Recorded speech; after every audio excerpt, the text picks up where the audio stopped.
So we're here taking a continued look at research papers and possible clinical applications. Now the research paper we're taking a look at the moment for clinical application is one on essentially tactile suppression, or the phenomenon of tactile suppression. So what this paper displays is that during motor planning, so if I'm sitting here thinking about, I'm going to take this hand and I'm going to place it on the patient's sacrum, during this phase, there is essentially no tactile suppression. As far as tactile stimuli, I'd be fairly accurate. As I'm executing the motor plan, so this portion, as I'm actually moving in order to contact the patient's sacrum with the heel of my hand, I will go through what's termed tactile suppression. So if a tactile stimulus was applied to me, I would be poor at identifying it, whether it's a temporal order judgment or a just noticeable difference. Regardless, I would have a harder time identifying the tactile stimuli because I would suppress that sense. What it then says is at such a point as the motor plan has been finished, tactile suppression goes away. So I again become relatively sensitive compared to the actual motion portion.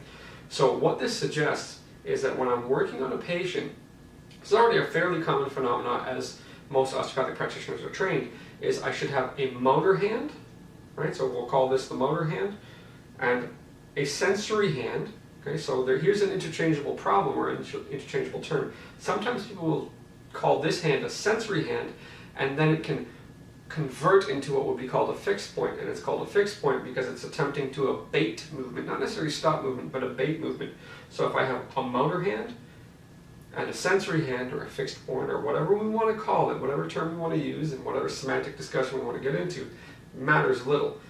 The point here is that the hand that's moving is going to be susceptible to tactile suppression. The hand that is relatively still or still will be better able to identify tactile stimuli.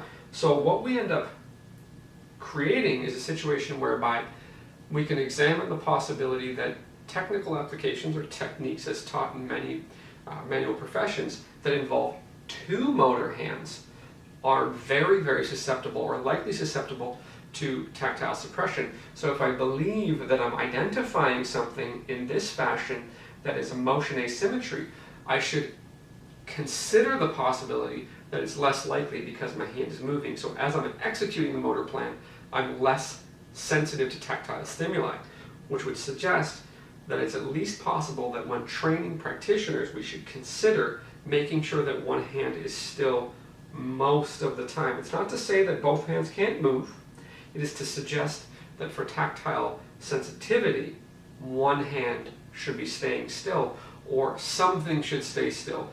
If I have contact with my abdomen or my torso with the patient, if the patient isn't seated for some reason or in lateral, then something should stay still so I can monitor what is occurring to those tissues for tactile sensitivity. And that's really what we're talking about here. We're not talking about the benefits of two motor hands. We're not talking about that. We're just talking about when something is moving, it is likely susceptible to tactile suppression, which, if we're attempting to be accurate, we should minimize.